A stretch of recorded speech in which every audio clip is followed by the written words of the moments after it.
what if it was possible to reach full-term pregnancy overnight? Seems like an unlikely scenario, unless you introduce aliens or demonology or some heretofore undiscovered species. You are never going to believe where this story takes us.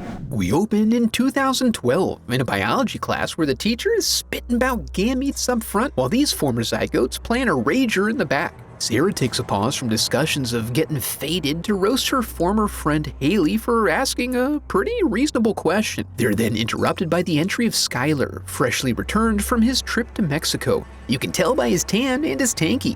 Sarah tries to wriggle her way back into favor with him after they split at one of the many forks in life's road, with him pursuing the dark and twisting path of sexual enlightenment. At home, she gets a quick check-in from her enthusiastic girl boss mom as she heads out the door to a class at the Adult Learning Annex. No sooner does the exterior door close than does Sarah beeline to Skylar's place to have a deep and nuanced discussion about their relationship. Due to the abundance of inexperience, there is nary a contraceptive to be found, so they decide to go with a classic. Just pull out. But it's hard to time that when you can barely get in before exploding like a bloated cat corpse in the hot Arizona sun. The next day, Sarah's got a fresh, womanly glow about her, and her school chums really take notice of her blossoming maturity. So grown, girl. Her old friend Haley pops up to make sure she's all good, prompting Sarah to attempt to exude an aura of poise and control. At lunch, Kiana tries to leverage her misfortune for comedic purposes, and Sarah's snapback risks upsetting the group's delicate social balance.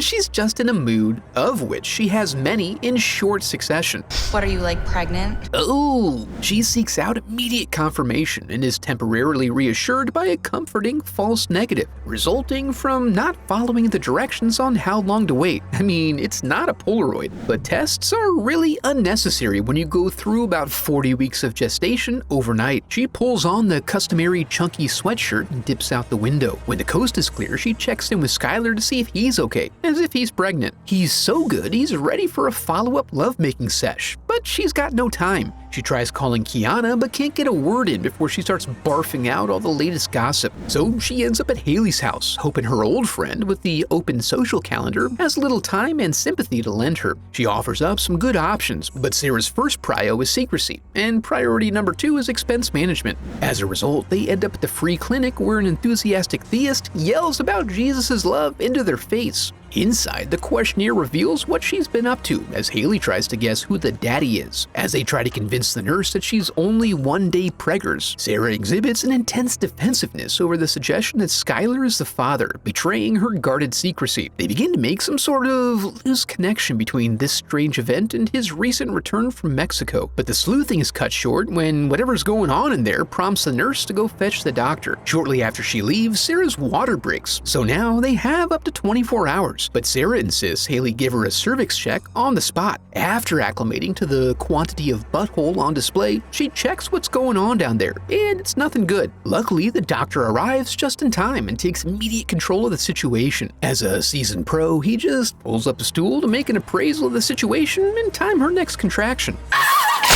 Which is devastating. Her little broodling pinballs itself around the room, making it very hard to imprint on him. With the power out, we witness in silhouette the beautiful natural process of the brain scorpion attaching itself to its host, which is then used as both its proxy and conveyance in this unfamiliar complex world. The front office admin makes her way to the examination room just as they're paddling that little beast through the door. Then they scatter like roaches and take off into the night. With impeccably poor timing, the protester returns from picking up a beef and cheddar, while elsewhere, Officer Oscar is called to the scene of the disturbance. And taking a break at the C-store, terror gives way to the relief of not being encumbered by the responsibility of a human baby. Except, as they try to determine if swelling retention is normal, it is. It's revealed in this case to be a follow-up uterine passenger. They brainstorm options and almost narrow in on quizzing Skylar on his recent trip, but then settle on aiming her toward the Vitamix and waiting. Back at the clinic, the man is searching for someone to receive the good word, and after being a bad Samaritan to the nurse, he finds himself receiving a different kind of host. The girls are bored with waiting, but the monotony is broken when Kate comes home.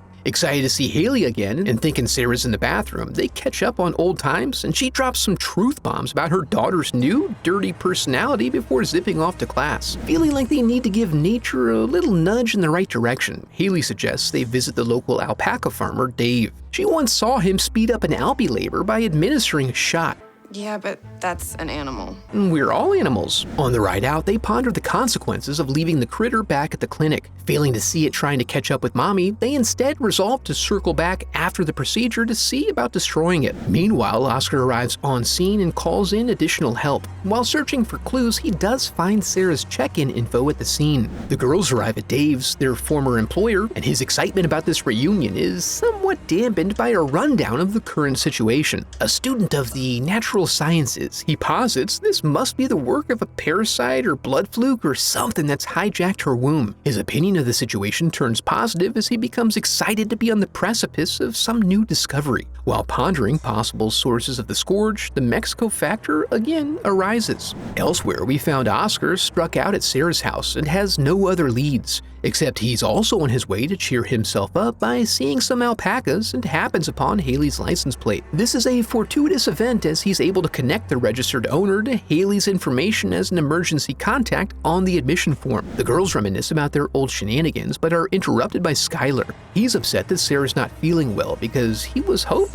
to break her off a piece that evening. When he senses her interest waning, he hits her with the "I love you" before hanging up in immediate disgrace. Very unusual manic behavior for him. The girls then have another row over whether or not to tell Skylar to give him a chance to step up. Then Dave whips out the giant needle and sorta spitballs the dosage as they prepare to labor and deliver directly into a wood chipper. Dave closes his eyes and goes in deep, tickling that uterus, but then nothing happens. He runs off to get some more Uterol, leaving them to wonder why that little bugger's hanging on in there. But before any conclusions can be drawn, Oscar shows up. This results in a call out to Kate for an info dump on what the girls have been up to, and Sarah's poor son arriving too late for the party. Kate takes advantage of the interrogation room to berate Sarah for making the same teen pregnancy mistake she did. Oscar escorts her out to see if she can cool it, but he gets a face full of attitude. He's hoping to sidestep all the alien talk so he can try to solve the clinic murders. While they're out there, we learn that Oscar was able to locate them via Haley's car having a low jack installed by her parents, and that the detective assigned to the case is more interested in fulfilling his body's demand for nicotine than he is in helping. And while lighting up, Frankie is confronted with a strange sight.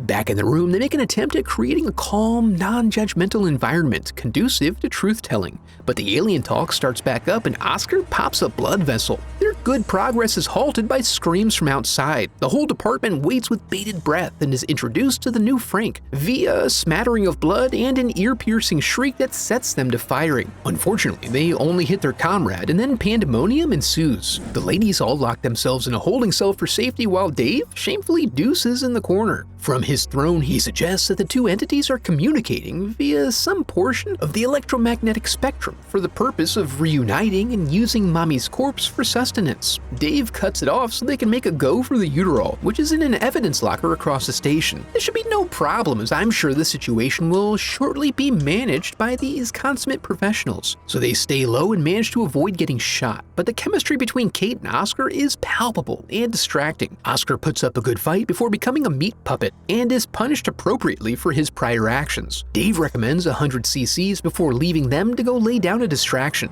but he is too enamored with the beauty of the natural world to do much good. The ladies have some trouble finding a hand of sufficient authority to grant them access, and just barely make it, but only due to the slow-motion sacrifice of Kate, who eventually uses her mommy strength to bust in. The siblings then communicate as Jasper calls forth his sister wife while Sarah blacks out. She comes to in Skylar's basement, her worst nightmare now fulfilled. Turns out Haley called him for help and he witnessed the aftermath of the station massacre and is freaked. In his quest for answers, Sarah reveals that she gave birth to his alien seed. Sarah's hoping he could help them out a bit, but he's mad she kept this secret from him, and Haley's mad that he was so irresponsible to begin with. At Kiana's party, the host is stressed about Skylar bailing, assuming Sarah is jealous of their strong friendship. Like we could take a nap together and it wouldn't mean anything, you know what I mean? That sounds dope. While out in the streets, Kate is prepared for a damn feast as the patrons inside go about their business blissfully unaware. Back at Skylar's, the young couple is coming to terms with the situation, and they cap it off with a conciliatory embrace and, oh my god, you are so horny. The level of his aphrodisia is out of character. She tries to press him for information about his trip, but all he did was bring back a ritualistic paddle, dang. He tries to distract from the questioning by going to get some tissue, and then they hear him peeling out due to things getting heavy, both here and at the market, where with an abundance of energy intake, things are getting fertile. Meanwhile, Skylar's reference to completing his class project in Mexico has the girls searching for his laptop to take a look at his footage. Skylar's trying to fight this thing, but the radio continues to put suggestive thoughts into the erogenous zone of his brain. With Kiana's slick moves not having the desired effect, her jealousy begins to grow.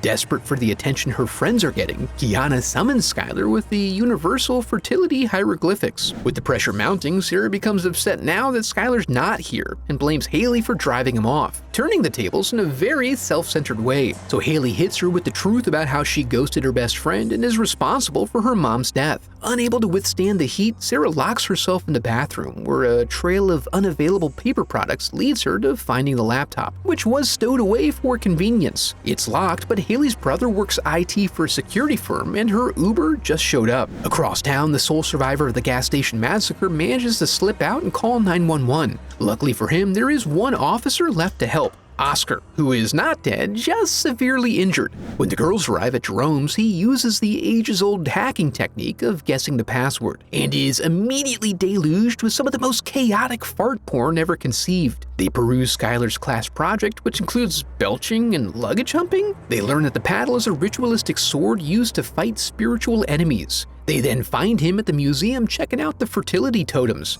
After damaging one with his sword, it delivers its payload into his face. The iconography gives them some idea of what's going on, so they follow him down the hall, pausing to figure out what will happen next. Assuming the artists must have survived the threat, they follow this to the end, where, as usual, the ultimate answer involves a purifying fire. Now they just have to find the cocoon. Through his job, Jerome is aware of a variety of alarms that have gone off that evening. Nothing too out of the ordinary, except there is one business whose alarm was not armed at closing time, as is typical. Oscar hopes to render this fact moot, but is interrupted by the girls calling to warn the proprietor. They have a sweet reunion that luckily causes Oscar to take a second look at the monitor. Now they've ascertained the whereabouts of Kate, so the girls relieve Jerome of his vehicle and race that way. However, while seeking absolution for his near manslaughter, the siblings manage to slip out. The girls then roll up to an empty store with no note left behind for them. But if they think about it a bit and consider the fact that the creatures are looking to instigate an orgy for the sake of proliferation, the most logical next step would be Kiana's party. But before they go, they acquire a collection of supplies so as to gear up.